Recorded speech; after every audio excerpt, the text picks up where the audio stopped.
말레이시아 그 호텔 밖에서 팬들에게 이제 손가락 욕설 한 게 이제 포착이 됐고, 네.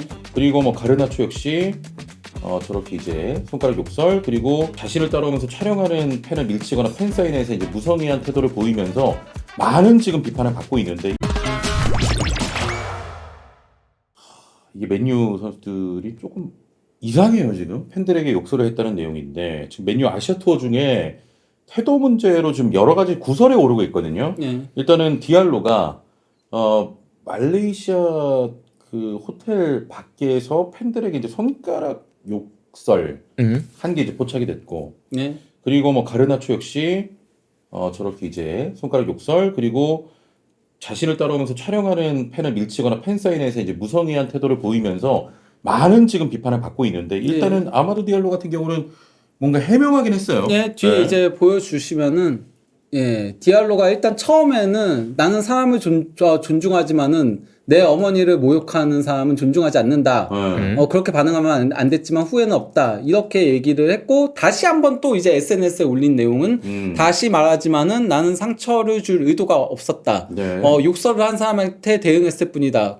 이렇게 얘기를 한 건데요. 근데 여기에 대해서도 말이 많아요. 네. 이게 그러니까 만약에 욕설을 들은 거면은 그래서 그렇게 반응한 거라면은 정상 참작이 되는 부분은 있긴 하거든요. 물론 그럼에도 팬한테 그러면 안 되긴 하지만은 사람도 어쨌건 선수도 인간이니까 감정이 올라올 수 있잖아요. 근데 그게 아니라는 얘기들도 많아요.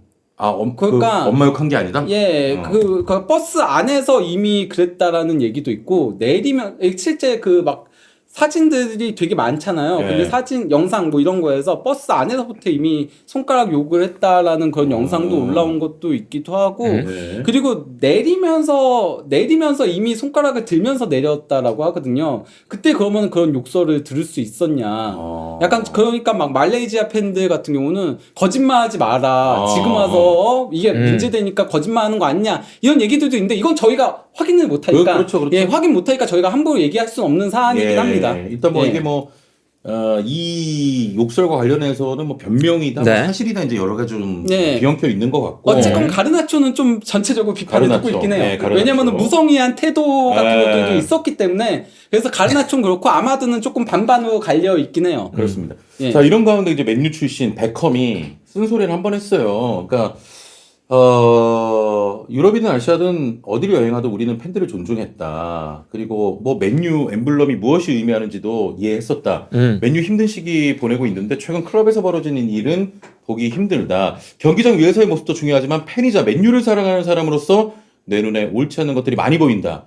당신은 엠블럼을 대표해야 된다. 그것이 바로 엠블럼의 의미다. 라면서 이제 이런 태도를 보이는 선수들을 좀 비판했네요. 그러니까 뭐 맨유가 이 B클럽에 대한 여러 가지 위험들을 일어나고 있는 것 중에 하나인 거죠. 이게 선수들이 이런 뭐 감정 통제도 안 되고, 그리고 팬들한테 하는 요 프로에 대한 그 모습을 갖추지 못한. 그렇죠.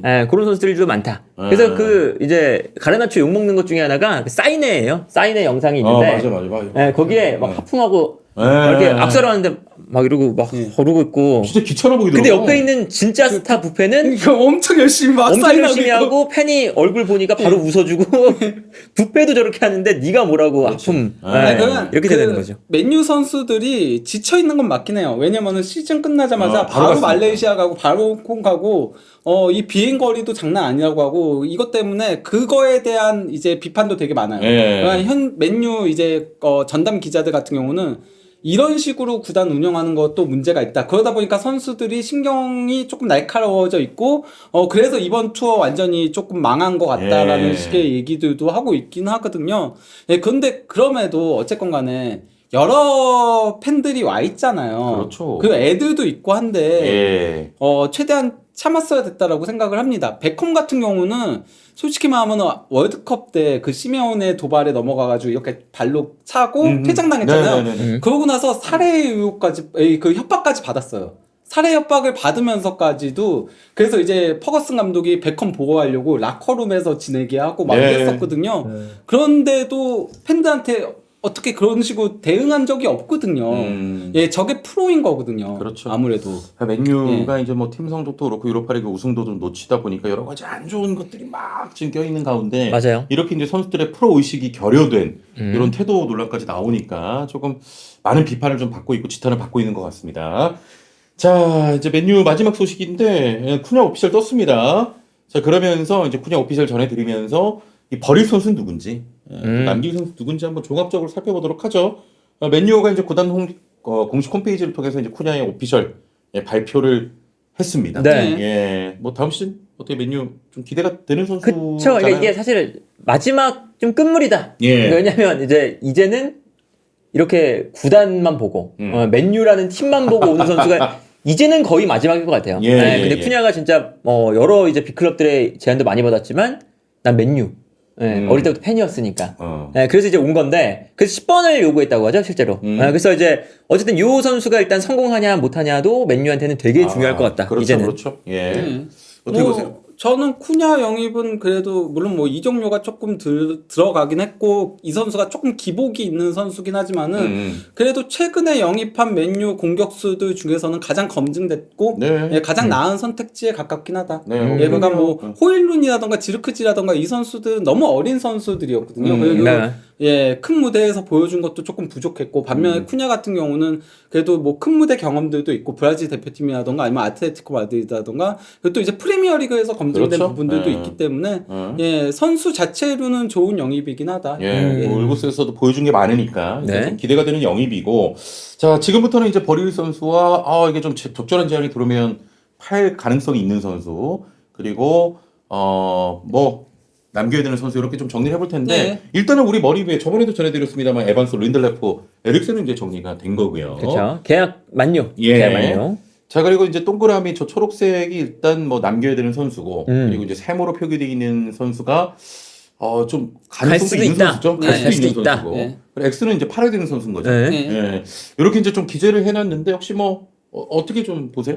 뭐 초록색에도 마이누 같은 경우도 뭐 그렇죠. 나갈 수도 있어요. 예. 재계약이 안 되면. 세모가 될 수도 있다. 그리고 이제 이 선수도 이적료를 받을 수 있는 선수다 보니까 실제로 맨유가 약간 재정적인 문제가 생기면 이적료 받을 만한 선수를 내보내야 되잖아요. 네, 그렇죠. 그 중에 한 명이 될 수 있다는 나왔었고, 그죠. 세모의 부패는 이제 1차 제안은 거절, 아릴날에. 사우디. 예, 그래서 2차 뭐 협상한다. 예. 근데 이제 워낙에 그 금액이 높으니까 네네. 거절할 수 없는 금액이 될 수도 있어서 예. 적어 놓은 거고요. 예.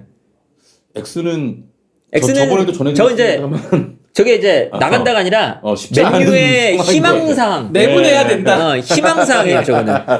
호일룬이 나가야지 공격수를 영입하는 거고. 그렇죠. 왜냐면은 지금 그러니까 어쨌건 기본적으로 쿠냐는 2선에 쓰려고 영입한 거라고 네. 보고 있거든요. 현지 매체들도 전반적으로. 음. 그리고 쿠냐가 원톱에서 사실 원톱에서는 조금 힘들어하는 그쵸, 선수이기 원톱은 때문에 아니니까. 네. 예, 그래서 호일룬이 나가야지 우리가 공격수를 영입할 수 있다인 거고. 예. 예, 일단 뭐 그렇습니다. 자기네들이 이제 금액 책정했습니다만 그거 너무 높게 책정해가지고 네, 저게 그렇죠. 실제로 좀 팔릴지는 몰라요. 그쵸. 예, 내보내려고는 하겠지만. 그나마 그래도 안토니는 조금 나갈 가능성이 있어 보이긴 하고 예, 베티스에서 워낙 좋은 모습을 보여줬으니까 레시포드도 그쵸, 레시포드도. 빌라에서 좋은 모습 보여줬으니까 조금만 가격만 낮춰도 잘 나갈 가능성이 있고 산초 같은 경우도 약간 조금 고민 중에 있다라고는 하더라고 첼시 쪽에서도 여전히 그러니까 첼시 보내려고 그런 거 아니었어? 아니 그냥 다시? 그러니까 고민은 하고 있대요 아, 아직까지. 얘를 완전 영입하는 게 왜냐면은 그러니까 원래 영입 옵션이 발동이 된 상태잖아요. 예. 여기서 포기라면 500만 파운드를 맨유한테 줘야 돼요. 첼시가 그냥 500만 파운드를 주면서 그냥 산초 다시 돌려보내는 게 낫나? 아니면은 그래도 뭐 컨퍼런스 리그라던가 이런 데서 교체 투입되거나 했을 때 시즌 막판에도 교체 투입됐을 때 괜찮은 모습 보여주고 있다 보니까 네. 근데 연봉 때문에 고민이에요. 그래서 연봉을 깎으면은 그러면은 데리고 있고 아니면은 좀 이런 고민들이 있다라고 하더라고요. 그리고 이제 기대해봐야 되는 건 네. 우리 테나흐가 원래 그 이전 소속팀에서 데려오잖아요. 선수들을. 네. 지금 레버쿠젠 갔는데 비르치가 나가니까 그 대체자가 안토니 가르나초 이 선수 될 수도 있다. 예. 좋아하니까. 실제로 나오고 있어요. 네. 그래서 테나흐 감독이 또 이전 소속팀에게 어. 은혜를 베푸는 맨유에게 선물이네. 네, 그런 것도 기대해 볼 만하다. 아, 그것도 가능하겠다. 네. 한번 정도. 저는 별로 그렇게 가능성을 높게 보지 않습니다. 네네네. 왜냐면은 그 레버쿠젠이 알론소한테는 두 번째 시즌은 그렇게 하게 해줬거든요. 근데 기본적으로 독일 구단들은 단장의 구단이기도 하고 네. 지문 로페스가 그동안 영입을 대부분 주도했기 때문에 그거는 그다지 기대하지 않았으면 좋겠다라고 얘기를 드리겠습니다. 예. 프리미어리그랑 다르거든요. 예, 많은 맨유 팬들은 제발 부탁한다. 그렇죠. 예, 아니면 뭐 네. 저 산초라도 산초는 또 독일에 잘했으니까. 네. 예, 그렇죠. 잘했어. 산초는 가능성은 있긴 하죠. 네. 산초는 뭐 도르트문트 와서도 괜찮았기 때문에 네. 독일에서 항상 좋은 모습 보여줘가지고. 네. 알겠습니다. 이렇게 깔끔하게. 테나가 산초를 싫어하잖아요. 둘이 싸우고 맨날. 아, 그래. 그렇죠. 또 그런 네. 것도 있고. 태도 막 이런 걸로 엄청 그러니까요. 싸웠으니까. 네. 어쨌든 메뉴는 이제 뭐 복잡하다. 네. 복잡하다. 좀 뭐 정리해야 되거나 뭐 이런 선수들이 지금 너무 많아가지고. 맞아요. 네. 네. 과연 다음시 또 어떻게 또 출발할지 내년은 좀 봐야 될 것 같고요. 진심으로 전해주는 짜릿한 감동의 순간 축구를 읽어주는 달수와 친구들의 멋진 라이브 패션의 라이브